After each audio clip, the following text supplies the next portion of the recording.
어릴 적 주일학교에 가면 제일 좋았던 시간이 저는 이제 성경 이야기를 듣는 시간이 참 좋았습니다. 오늘 본문에 나오는 이 중풍병자 이야기도 너무 재밌고 흥미롭게 들었던 기억이 납니다. 오늘 이야기는 본문 마태복음 9장뿐만 아니라 마가복음 2장, 또 누가복음 5장 이렇게 공간복음 모두에 수록이 되어 있습니다. 마가복음과 누가복음 버전은 우리가 주일학교 때 들은 아주 익숙한 그런 스토리입니다. 가버나움 집에 예수님께서 가르치고 계실 때 중풍병자를 4사람이 이제 들것에 실어서 왔는데 사람이 너무 많은 거예요. 그래서 이제 집 안으로 진입이 불가해서 옥상으로 올라가서 아까 이제 그 영상에서 나온 것처럼 지붕을 해체하고 이렇게 달아내리는 거죠. 예수님께서 그 믿음을 칭찬하시면서 병을 고쳐주시는 그런 이야기입니다. 근데 이제 영상에서 우리가 보면서 이게 이렇게 됐구나 생각했는데 저는 어렸을 때 이게 머릿속에 상상이 잘 안 되는 이걸 어떻게 내렸을까. 그래서 꼭 이제 학원 예배 드리는 그런 상상을 할 때 이렇게 여러분들이 이렇게 뭐 달아내리잖아요, 그렇죠? 이런 식으로 했을까 이런 생각을 좀 많이 해봤습니다. 근데 마태복음 오늘 이제 우리가 읽었던 이 마태의 시각은 조금 달라요. 1절하고 2절 보세요. 예수께서 배에 오르사 건너가 본 동네 가버나움이죠. 이르시니 여기까지는 똑같습니다. 2절에 보니까 침상에 누운 중풍병자 사람들이 데리고 오거늘 여기까지 똑같죠. 근데 여기서부터는 아주 우리가 익숙하게 잘 알고 있는 내용이 생략되어 있어요. 바로 그냥 예수께서 그들의 믿음을 보시고 중풍병자에게 이르실 때 작은 자의 안심하라 내 주의 사함을 받았느니라 바로 넘어갑니다. 그러니까 뭐 지붕에 올라가서 뭐 지붕을 뜯고 줄을 달아내리고 이 부분을 과감하게 생략하고 있습니다. 어떻게 보면 우리가 생각할 때 가장 멋있는 부분, 이 하이라이트, 이 지붕을 탁 뜯으면 예수님이 서 있는데 막 이렇게 뭐 흙 같은 게 이렇게 막 떨어지면서 막 중풍병자 이렇게 내려오고 이게 하이라이트일 것 같은데 마태는 과감하게 생략하고 있습니다. 그러니까 마태는 이 부분이 하이라이트가 아니라고 생각하는 거예요. 그래서 이제 이 집중력을 갖기 위해서 뭔가 이렇게 사람들이 이제 여기에 4사람의 믿음에만 초점을 맞출까봐 마태는 그 부분을 과감하게 생략하고 이 부분의 핵심은 예수님께서 2절에 하신 주장이라는 거예요. 2절 내 죄 사함을 받았느니라. 이게 이제 하이라이트라고 생각하는 거예요. 여러분 헬라어로 보시면 우리 이제 한글 성경도 마찬가지고 영어 성경도 마찬가지고 원어에는 있는데 이 번역본에는 빠져 있는 동사가 하나 있어요. 어떤 동사냐면 이제 헬라어로 이도라고 해서 이제 behold, 보라 뭐 이런 겁니다. 주목하세요 뭐 이런 단어. 아주 놀랍고 중요한 설명 전에 2절 들어가면서 주목해 보세요 하고 이제 내 죄 사함을 받아내니라라고 얘기하는 거예요. 그러니까 지붕에 4명의 친구가 다 멋있지만 중요한 게 있어요, 여러분. 이거 보세요. 주목해 보세요. 라고 마태가 얘기하고 있는 거예요. 뭘 주목하냐? 예수님께서 인류의 죄를 사해 주시는 해결하시는 권세를 가진 그런 구원자이시다. 여기에 주목하라는 겁니다. 좀 이해를 돕기 위해서 제가 설명을 좀 드릴게요. 어느 이제 선교사님이 있다고 칩시다. 이분이 이제 선교지에 도착했어요. 환경이 너무 열악한 거예요. 할 일이 좀 너무 많아 보입니다. 뭐 굶어가는 사람들 또 고아들이 너무 많아서 어쩔 방법이 없었어요. 애들 먹여야 되니까 하다 보니까 이제 고아원이 생겨요. 그러니까 사람들이 간단한 그 항생제 이런 것도 없으니까 막 병이 들고 그래서 이제 사람들 모아서 이제 병원을 만듭니다. 또 이제 사람들이 성경을 가르치려 보니까 글을 몰라요. 그래서 이제 하다 보니까 이제 학교가 세워지는 거예요. 그랬더니 이제 현지인들이 이 선교사님을 보고 고아원 원장님으로 생각하시는 거예요. 의사 선생님으로 생각을 하는 거예요. 그리고 학교 선생님으로 생각을 하는 겁니다. 그리고 여러분 저는 선교사예요 이렇게 얘기해도 그렇게 생각 안 하는 거죠. 그냥 고아원 원장님이신 거죠. 그래서 육신적인 그 필요를 돌보다 보니까 영적인 필요를 돌보러 온 그 주된 목적과 사명이 가려져 있더라는 거예요. 그래서 그 선교사님이 이제 선포를 하는 겁니다. 여러분 제가 고아원, 병원 뭐 이런 학교도 세웠지만 저는 이곳에 예수님을 전하러 온 복음을 전하러 온 선교사입니다. 이렇게 자기 스스로 선포를 한다라는 거예요. 예수님이 자기를 소개할 때 두 가지 방법으로 소개합니다. 이 복음서를 읽어보면 직접적인 방법, 또 간접적인 방법이 있는데, 이 간접적인 방법 이런 거예요. 귀납적으로 접근하는 거죠. 예수님이 어떤 행하신 일을 통해서 사람들이 좀 유추해 보는 겁니다. 병을 고쳐요. 귀신을 내쫓아요. 사람들이 이분은 이런 거 보니까 이분은 하나님이시구나 이렇게 생각하는 거예요. 근데 직접적인 방법은 나는 누구다라고 본인이 직접 말로 설명을 하는 겁니다. 사역 초기에는 간접적인 방법이 좀 많이 나왔어요.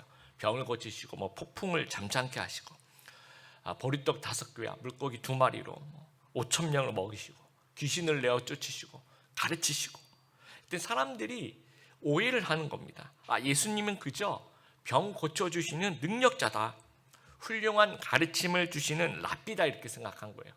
또 보리떡 5개와 물고기 2마리로 5,000명을 먹이시니까 이분은 민생 경제를 해결하는 왕이시다 이렇게 생각하면서 사람들이 왕을 삼으려고 해요.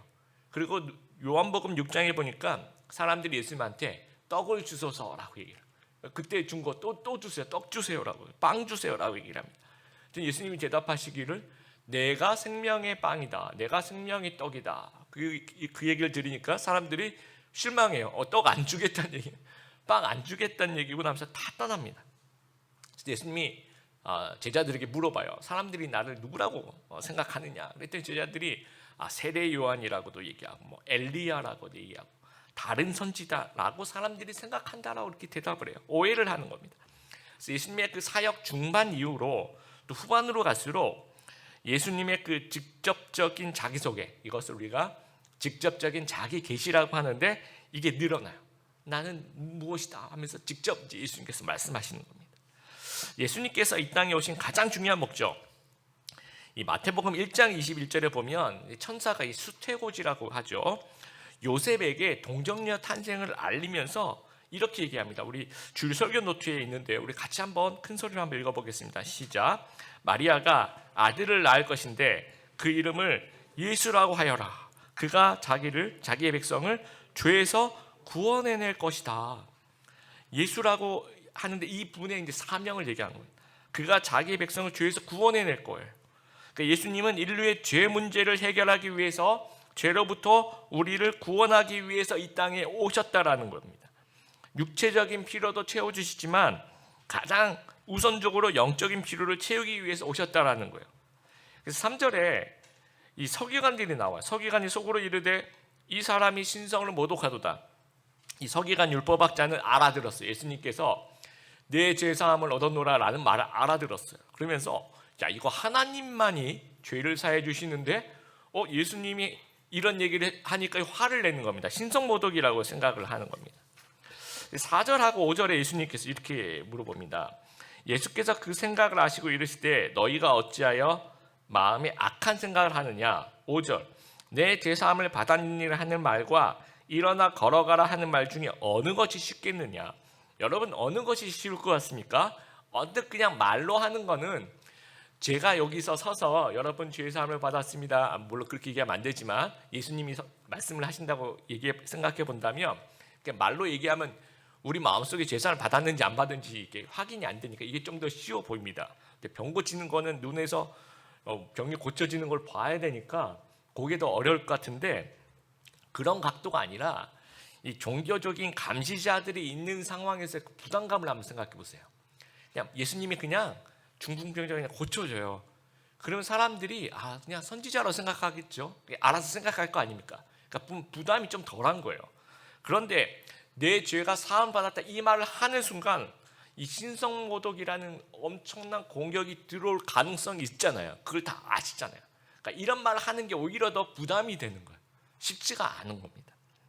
그러나 6절에 보세요. 그러나 인자가 세상에서 죄를 사하는 권능이 있는 줄을 너희로 알게 하려 하노라 하시고, 중풍병자에게 말씀하시되 일어나 내 침상을 가지고 집으로 가라 하시니. 그럼에도 불구하고 그런 논쟁을 예상하지만 일부러 그 얘기를 하시는 거예요. 아주 의도적으로 그 얘기를 하시는 겁니다. 왜냐하면 여러분 7절하고 8절에 보시면 당시 그 유대인들은 이 고난이 개인적인 죄의 결과라고 생각하는 그런 뭐라 그럴까요? 선입견이라고 할까요? 고정관념이 아주 강했어요. 그래서 욥기에서 읽어보면 욥기 친구들이 와서 네가 죄를 지었으니까 욥아 너는 네가 죄를 지었으니까 하나님께서 너를 이렇게 벌하시는 거야, 이런 얘기를 계속 하게 됩니다. 그래서 죄가 사해지면 치유될 수 있다라고 생각하는 거죠. 그러니까 이 사람들의 고정관념에 어떤 병을 누군가 치료해 준다 그러면 이 사람의 죄까지 사해진다라고 생각하고 있는 거야. 물론 정확하게 따지면 여러분, 죄 때문에 뭐 병이 생겨 고난이 생겨 반드시 그런 건 아닙니다. 그냥 누구에게나 병은 생겨날 수 있는 겁니다. 그런데 이제 아주 그 인류의 최초 원인으로 따져보면 인류 불행의 최초 원인 죄라고 얘기할 수 있겠죠. 창조 질서가 파괴되고 전체 시스템이 고장나면서 병도 생겨나고 사고도 생겨나고 불행도 이제 생겨나게 되는 겁니다. 그런데 이 유대인들의 그 고정관념 있죠. 그 예수님께서 유대인들의 그 고정관념 위에서 설명하는 거예요. 죄를 용서해 주시면서 병을 고치시면서 이분에게 죄 용서하는 권세가 있구나. 지금 7절 보세요. 그가 일어나 집으로 돌아가거나. 8절 무리가 보고 두려워하여 이런 권능, 죄 용서하는 권능, 또 병을 고쳐준 이 권능을 사람에게 주신 하나님께 영광을 돌리느냐라고 얘기를 합니다. 그 소설가 김영하 씨가 쓴 여행의 이유라는 책에 이런 얘기가 있습니다. 그 소설가 김영하 씨 아버지가 직업 군인이셨대요. 전방 대대장님이셨는데 그 시절에 중령 정도 됐겠죠. 대대장이니까 아주 그 자기 아버지가 아끼는 셰퍼드, 꾀돌이라는 셰퍼드가 있는데 너무 영리하고 막 그 대대장님이 저쪽 그 위병소 지나서 이제 관서로 들어오는 그 집차 소리만 들려도 막 꾀돌이가 막 나가서 막 짖으면서 그 아버지 그렇게 따랐대요. 그리고 너무 그러니까 사랑을 많이 애주중지하는 그런 그 꾀돌이였는데 갑자기 어느 날 갑자기 사라진 거예요. 그래서 이제 대대장님이 전군에 비상을 내려요. 꾀돌이 수색 작전을 벌이는 거예요. 대대적인 전 대대원을 풀어가지고 대대적인 수색을 했는데 진짜 이게 종족이 묘연한 거예요. 그래서 이제 그리고 한참 시간이 지났습니다. 이 중령님이 제대군에서 제대하고 은행에 취직을 하셨대요. 그래서 이제 어느 날 집에 있는데 갑자기 당시 그 부대 사병으로 복무했다는 이가 이제 집으로 찾아왔대요. 근데 이런 경우는 굉장히 드물죠. 왜냐하면 그 당시 같이 일하던 간부들, 뭐 대대장님이었으니까 이제 중대장이라든지 아니면 뭐 대대본부에 같이 있었던 그런 간부들이 찾아와서 이렇게 반갑게, 그런 경우는 많이 있지만 사병으로 일했던 사람이 오는 경우는 뭐 보험 들어두세요, 뭐 어떤 잡상인일 가능성이 굉장히 크다. 그래서 그래도 왔으니까 들어오시라 그래서 이제 뭐 이야기 나누다가 갑자기 이 어느 정도 시간이 지난 다음에 이 사병이 대대장님한테 갑자기 용서해 달라는 거예요. 용서해 주십시오. 꾀돌이는 10일 뒤에서 잡아먹었습니다. 너무 배가 고파서. 근데 그렇게 애타게 찾으실 줄 몰랐다라는 거예요. 여러분, 제가 이 글을 생각해 보면서 두 가지 좀 오늘 본문과 관련해서 생각해 볼 지점이 있다라고 생각해요. 첫 번째는요, 인간에게 누구나 죄 의식이 있다라는 겁니다. 정말 이건 완전 범죄예요. 그렇죠? 아무도 몰라요. 진짜 그 대대장님도 모르고 그냥 종족이 묘연했으니까. 그런데 이 사병들은, 이 당사자들, 이 죄를 지은 사람들은 괴로운 거예요. 전 대대가 수색할 때도 자기들 잡아먹었으면서, 그렇죠? 전 대대가 수색할 때도 아무렇지도 않는 식으로 수색을 할 거 아니에요.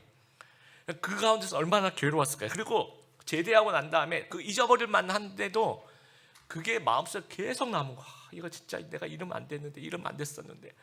찾아갔어요. 찾아가서 용서를 구할 만큼 자유롭지가 못했다라는 겁니다. 이게 이제 우리에게 죄의식이 있다는 얘기예요.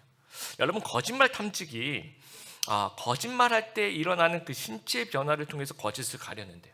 근데 이게 이제 정확도가 95%나 된다고 합니다. 이게 100년의 역사가 있어요.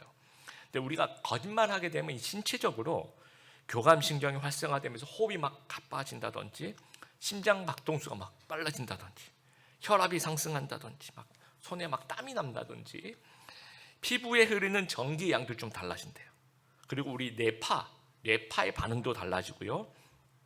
또 어떤 분들은 얼굴 근육이 이제 거짓말할 때랑 그 진실을 얘기할 때 얼굴 근육이 또 눈 동공 모양이 또 커지기도 하고요. 또 요즘에는 과학이 발달해서 뇌 활성 부위를 촬영을 한대요. 그러면 거짓말할 때 뭔가 어떤 부위가 활성화되거나 안 되는 걸 보면서 거짓말한다 아닌다를 발견할 수 있다라는 거예요. 그래서 95% 거의 가능하고 나머지 5%는 뭐냐? 좀 고장난 인간들, 뭐 사이코패스 같은 경우에는 전혀 아주 그냥 그런 게 없이 통과가 되고, 그 외에 또 어떤 분들이냐면 반대로 너무 착하신 분들, 내가 안 죽였는데 네가 죽였지, 그럼 괜히 혼자 떠는 거예요. 막 손이 막 떨리고, 이런 분들은 이제 그게 5%에 해당이 됩니다. 대부분이, 그러니까 원칙적으로 모든 인간은 죄 의식을 느낀다라는 거예요. 그래서 프로이드가 이 정신질환의 주요 원인이 죄 의식이라고 설명을 합니다. 그 죄 의식을 이 원초 본능, 뭐 이드라든지 리비도라든지 이런 원초 본능과 또 초자아라고 얘기하죠. 슈퍼에고의 갈등이라고 이제 설명을 해요. 여러분, 인간에게는 초자아가 있다라는 겁니다. 그냥 태어날 때부터 내재된 그런 규범, 어떤 사람은 전통이라 그러고 관습이라 그러고 종교라고 하고요. 근데 인간의 그 본능이 이 슈퍼에고 초자아를 따르지 않을 때 죄 의식이 생긴다라고 이제 프로이드가 설명을 하는 거예요. 그래서 예수 안 믿는 비종교인에게도 죄 의식이 존재하는 이유가 이 우리 마음속에 내재하고 있는 이 초자아가 있기 때문이라는 겁니다. 여러분, 이 초자아가 존재한다는 그 사실이 저는 신이 존재한다는 것을 의미하는 것은 아닐까, 우리가 좀 생각해 볼 필요가 있어요. 이 창조자 하나님이 존재하는 겁니다. 그러니까 초자아라는 개념이 생기는 거예요. 그래서 그 우리 마음속에 그런 초자아 개념이 있다라는 겁니다. 근데 인간이 초자아인 하나님을 따르고 싶지 않는 것, 이게 죄라는 겁니다. 그래서 헬라어에서 죄, 하마르티아라고 얘기하는 이 죄는 관역에서 벗어났다라는 얘기야. 여기서 이제 벗어났다는 말이 더 중요해요. 하나님에서 벗어나고 하나님과 그 명령에서 벗어나는 거예요. 불순종했다라는 거죠. 그러니까 이제 우리 마음속에서 계속해서 죄의식이 생기는 거예요. 죄책감이 생기는 겁니다. 그리고 또 한 가지 생각해 볼 부분은, 죄 사하는 권세는 죄의식을 느끼는 대상에게 있다라는 거예요. 여러분, 아까 그 11중대 그 사정이 뭐 괴로우니까 자기 친구한테도 털어놨겠죠. 내가 군대 있을 때 이런 잘못을 저질렀는데 너무 괴로워. 그러면 그 친구는 위로해 줬겠죠. 그래, 사람이 실수할 수도 있지, 우리 다음부터 그러지 말자. 근데 그 친구는 죄 사하는 권세가 없어요. 그렇죠? 그럼 부모님한테 얘기했죠. 부모님, 제가 군대 있을 때 큰 실수를 했는데 뭐 이런 일이 있었습니다. 그러면 부모님이 그러지 말고 이제 다음부터 그러지 말자. 부모님은 용서할 권한이 없습니다. 죄 사하는 권세가 없는 거예요. 누가 있어요? 대제장님에게 죄 사함의 권세가, 대제장님이 괜찮다, 뭐 위로해줘. 그러면 이제 그 위로가 되는 거예요. 죄는 창조주 하나님을 믿지 않고 불순종하는, 내 맘대로 살고 싶은 상태를 얘기하는 겁니다. 그래서 4절에 보세요. 3절에 이제 서기관들이 속으로 이 사람이 신성모독한다라는 생각을 했죠. 그러니까 안 믿는 거예요. 예수님을 안 믿으니까 4절에 보니까 예수께서 그 생각을 아시고 너희가 어찌하여 마음에 어떤 생각을 한다고 얘기합니까? 어떤 생각? 악한 생각을 한다라고 얘기해요.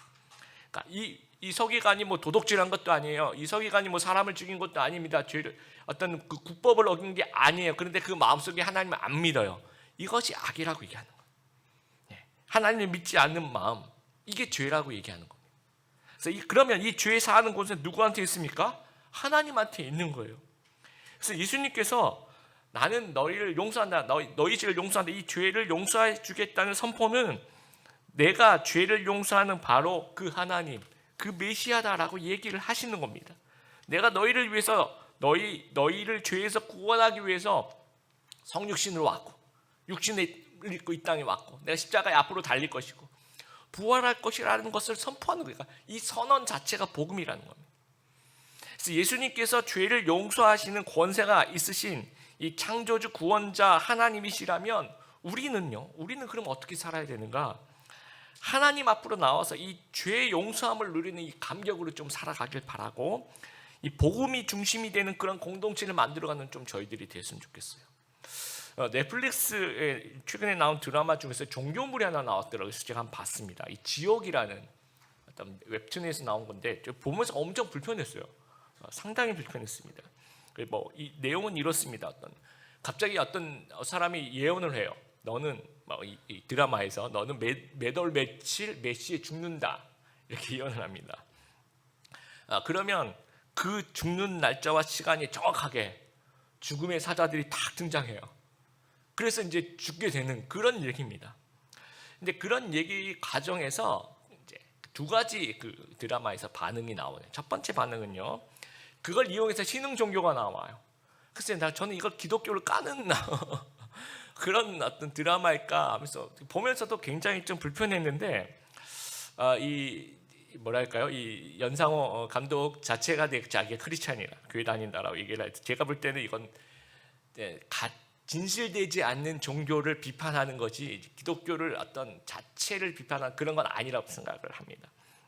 근데 그 신흥 종교가 나오는데요, 뭐라고 얘기하냐면 매달 며칠 너희가 죽어서 지옥에 가니까 막 죽을 때도 막 되게 끔찍하게 죽거든요. 벌을 받을 것처럼 죽고. 그러니까 너희 무섭지. 그러니까 너희 착하게 살아. 이제 그걸 이용해서 너희가 착하게 살아라고 무슨 완장차고 선도부 같이 그런 역할을 해요. 근데 여러분, 이게 기독교 아닙니다. 이거는 불교입니다. 이건 사람이 만든 종교예요. 착하게 살아라는 거예요. 너희가 죄를 지어서 심판받으니까 너희가 착하게 살아야 된다. 궁극적으로 그렇게 목적이 그렇게 된다면 이것은 사람이 만든 종교라는. 또 한 가지 반응은 무시하는 거예요. 누가 그러든지 말든지 이건 이제 무신론이라고 얘기하죠. 여러분, 이것도 사람이 만든 종교예요. 그러니까 어떤 이 죄 앞에서 뭔가 착하게 살려고 노력하는 거, 이것도 사람이 만든 종교고, 그 죄를 무시하는 거, 이것도 사람이 만든 종교예요. 그럼 기독교는 뭐냐? 기독교는 이 죽음 앞에서 죄 용서하시는 예수님께 믿음으로 나오는 그런 공동체란. 예수 믿고 죄 용서받고 구원 얻는 복음의 공동체가 이 기독교란. 따라해 보세요. 기독교는 예수 믿고 죄 용서받고 구원 얻는 복음의 공동체다. 여러분, 예수님의 사역 중에서 아주 여러 가지 일을 하셨지만 대체 불가능한 사역이 있어요. 뭐 치유를 해주시거나 막 기적을 보여주시거나, 이런 구약의 선지자들도 엘리야와 엘리사 선지자들도 죽은 자를 살려요. 엘리사 선지자, 여러분, 예수님의 그 오병이어 비슷하게 보리떡 20개와 채소를 가지고 100명을 먹입니다. 또 예수님의 제자들 가운데서 또 베드로 안진뱅이를 고치죠, 그렇죠? 그리고 죽은 도르가를 살리고, 그렇죠? 또 가르침, 성경의 제자들도 가르침 굉장히 깊어요. 사도 바울 굉장히 어렵습니다. 로마서 굉장히 어렵습니다.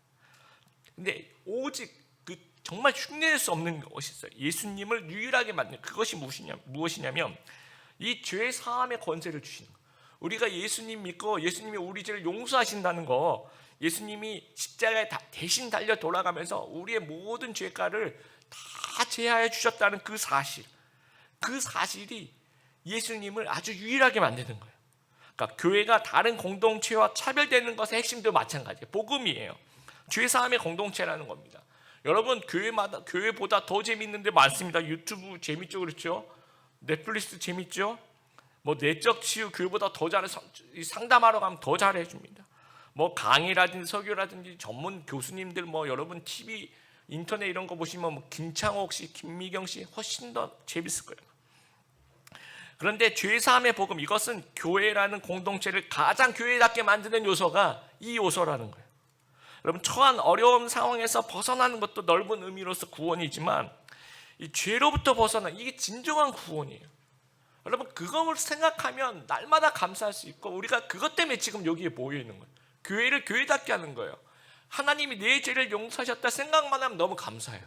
생각만 하면 너무 이게 진짜 축복이구나. 우리 예수님 믿는 사람만이 누릴 수 있는 가장 고귀한 축복이구나. 이런 감격이 여러분에게 좀 넘쳐나게 되길 바랍니다. 그래서 이 죄사함의 복음이 중심이 되는 그런 공동체를 좀 만들어 가길 바라요. 싱가포르에 가면 시티 하베스트 교회라는 교회가 있습니다. 제가 굉장히 좋아하는 교회인데 최근에 또 그 안타깝게도 재정 비리 스캔들로 굉장히 시끄럽더라고요. 근데 이 개척 초기에는 정말 아주 본이 되는 그런 교회입니다. 그래서 제가 미국에 있는 그 윌로우 크릭 교회, 또 이제 이 싱가포르에서 그 시티 하베스트 철치라는 물론 이제 최근에 그 비리 그런 거 말고 아주 그 개척 초기부터 갖고 있었던 그 기본 정신을 저는 꼭 본받고 싶은, 제가 이 모델 철치라고 생각하는 두 개 중에 하나입니다. 처음에는 이제 영국 성공회 소속의 교회 성경 공부반으로 시작했어요. 주로 이제 청소년들이 들어와서, 그런데 이제 이 청소년들에게 이제 말씀을 가르치고 하다 보니까 점점 사람이 늘어나는 겁니다. 막 부흥이 되는 거죠. 그랬더니 교회에서 이 청소년들이 교회를 자꾸 오니까 환영해야 되는데 이 교회가 이제 뭐 좀 뭐랄까 좀 보수적이었는지 아니면 뭐 너무 전통적이었는지 젊은 사람들 좀 많이 모으지 말라고 오히려 이제 이 얘기를 하는 거예요. 그래서 아니 복음 전파를 해야지 왜 젊은 사람들 모으지 말라고 얘기하냐. 그래서 도저히 이거는 있을 수가 없다. 그래서 이제 개척을 하게 됩니다. 그런데 이 청년들로 이루어진 교회인데요. 그 초창기가 72%가 초신자들이 모여 있는 교회. 여러분 생각해보세요. 처음 이 앉아 있는 이곳에 70%가 넘는 사람들이 초신자래요. 그러니까 예수님 복음을 듣고 이제 와서 예수님 믿는 사람들, 또 예수님 믿고 자기 친구들 데려와서 또 예수님이 어떤 분이신지 이곳에서 알기 위해서 온 사람들로 가득 찬 거예요. 그러니까 매 순간마다 막 복음이 선포되는 거예요. 복음 중심의 교회가 되는 거예요. 이 죄 용서하시는 그 예수님 때문에 감격하는 그런 일들이 매일 일어나는 거예요. 그래서 이제 10년 정도 지나니까 5천 명 정도 늘어났는데 싱가포르에서 5천 명 정도를 수용할 수 있는 이제 계속해서 뭐 체육관 뭐 이런 거 빌려서 건물을 사용했대요. 근데 도저히 뭐 학교도 그렇게 5천 명씩 안 들어가고 체육관도 없고 그래서 이 교회 건축을 해야 되겠다. 이제 다 이 청소년들 뭐 청년들이니까 돈이 없는 거예요. 그래가지고 아주 뭐 이 청소년들 또 청년들 자기 용돈을 뭐 한 달에 얼마를 그 용돈에서 정말 또 어떤 사람들은 하루에 한 끼 뭐 다이어트 하기 위해서 한 끼 금식하자. 그래서 하루에 한 끼를 금식하고 그 식비를 모아서 이 어떤 지하 4층, 지하 5층에 그 당시 350억 되는 그 건축비를 다 충당을 한 겁니다. 그래서 그 센터를 만들어 놓고 거기서 이제 이 비신자들을 초청하는 거예요. 절기 때 되면 이 부활절과 성탄절 되면 이제 대형 뮤지컬 공연을 하면서 뭐 한 2, 3만 명 넘는 그 비신자들이 초청이 돼요. 그러면서 같이 예배드리면서 복음을 전파하는 겁니다. 그리고 이제 매주일 예배, 저도 이제 인터넷으로 좀 이렇게 봤는데 가끔 매주일은 아닌 것 같고요. 가끔 이제 복음 초청을 해요, 막. 그래서 어떤 비신자 그룹을 초청하는데 그 테마가 있더라. 그러면 이제 앞줄에다가 굉장히 큰 예배당의 앞줄에다 한 몇십 명씩 쫙 앉히는 거예요. 막 직업별로, 막 학교 선생님, 뭐 간호사, 뭐 어떻게 이렇게 군인, 뭐 이렇게 직업별로 막 취미 그룹도 막. 근데 제가 이제 영상으로 봤을 때는 그때 그 싱가포르에 있는 사람들 초청했는데 그게 어떤 그룹이었냐면 이 할리 데이비슨 동호회였어요. 그래서 이 할리 데이비슨 좋아하시는 분들을 막 어떻게 초청을 해서 한 몇십 명이 막 거의 100명에 가까운 사람들이 이 앞줄에 여러분 그 까만 그 가죽 그거 있죠. 그 왜 그 아저씨들 왜 이렇게 입고 있는 그 폭주족, 폭주족이라고 얘기하면 좀 상처 받으시더라고요. 이 오토바이 동호회 분들이 그 옷을 다 입고 이 앞줄이 쫙 앉아 있어.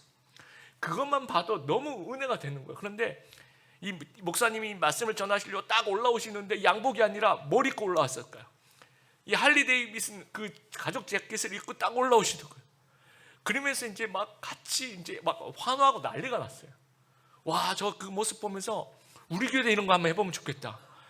여러분들 유럽 축구 좋아하시는 분들 동호회 오늘 다 초청하세요. 막 그러면 여기에 뭐 맨유, 토트넘, 뭐 아스날 다 입고 오는 거예요. 저는 저희 현준이 그 맨유 그 옷 있거든요. 그거 이제 입고 막 딱 입고 등장하는 막 그런 상상을 제가 해봅니다. 그러면서 계속 복음 전하는 게 그 교회의 가장 중요한. 여러분 교회가 교회답게 하는 게 복음 전하는 거 외에는 뭐가 있겠습니까? 그렇죠? 이곳에서 우리가 세상에 줄 수 있는 메시지가 죄 사는 거 외에 뭐가 있겠습니까? 그래서 이런 그 매주 이런 예배를 드리는데 3만 명이 넘는 신자. 싱가포르의 전체 인구가 500만 정도밖에 안 돼요. 그 가운데 3만 명이면 어마어마한 겁니다. 매주일 예배 때 이 어떤 구원의 복음의 감격의 축제를 드려요. 그래서 이제 이분들의 그 어떤 라이벌은 MTV가 라이벌이에요. 그래서 보시면 완전히 그 거의 뭐 MTV 공연 같은 그런 어떤 축제 예배를 드립니다. 그 교인들 평균 연령이 3만 명 정도 넘는데도 교인들의 평균 연령 25세 뭐 그 정도. 젊은이들 성교가 안 된다라고 얘기하지만 저는 그렇게 생각하지 않습니다. 여러분 이런 그 복음의 공동체 우리 드림의 교회가 좀 가져갔으면 좋겠어요. 이걸 만들어 갔으면 좋겠어요. 여러분이 매주에 교회 올 때마다 이 죄 사함의 감격과 이 복음의 감격이 넘쳐나는 우리 귀한 성도님들 되길 바랍니다. 그러면서 우리가 그게 너무 즐거우니까 이 축제 예배를 매일 그렇게 드릴 수 있는 그런 공동체를 만들어가는 저희들이 되었으면 좋겠어요. 제가 일부러 우리 찬양 사역자하고 짠 게 아닌데 오늘 정말 찬양 여러분 보혈 찬송 너무 좋더라고요. 여러분 이게 한국 교회 여러분 시골 교회를 가시면 이 보혈 찬송이 가장 기본. 저희가 대학생 때 거지순례라고 있어요. 우리 선교단체에서 이제 이 돈을 한 푼도 안 쓰고 가서 이제 얻어 먹으면서 전도하는 거지순례라는 시골에 전도를 하러 갔어요. 그래서 이제 어느 교회 짐을 다 내려놓고 전도하러 갔다가 이제 그 교회가 직결집니다. 기다리는데 그 교회 권사님들 같아요. 중년의 어느 집사님, 여자 집사님들이 3, 4모 모여서 교회 본당에서 뭐 하고 있냐면 찬양하고 있어요. 보혈 찬송 계속. 특별한 일이 있어서 그런 게 아니에요. 교회 와서 뭐 하냐면 3, 4모 둥그렇게 모여 앉아서 아까 우리가 불렀던 그런 찬양 보혈 찬송하면서 박수 치면서 음정 박자 다 틀려요. 없어요. 그런 거 없어요. 할머니들 찬양 아시죠 여러분? 그런데 그걸 지켜보는데 얼마나 감격이 되는데 이게 한국 교회 뿌리구나. 그 보혈 찬송 그 교회 3, 4모 모이면 늘 보혈 찬송이에요. 그게 한국 교회 부흥의 운동의 시작이고 이것이 도시로 퍼져나가면서 한국 교회 부흥의 원인이라고 저는 생각합니다. 여러분 코로나 때문에 기독교 이미지가 하락했대요. 요즘 복음 전하기 힘들다라고 얘기합니다. 근데 생각해보면 인류 역사상 복음 전하기 좋았을 때가 한 번도 없었어요. 이 로마 시대 그렇죠? 기독교가 뭐라고 오해받았습니까? 방화범, 로마 시대에 불지른 방화범이다. 식인 집단이다. 그렇게 오해를 받았어요. 또 조선 시대에는 조상을 무시하는 불효 집단, 제사를 안 드린다고 하니까. 그리고 서양 귀신이 와서 아이들 잡아먹는다고 그렇게 이미지가 좋지 않았다는 거예요.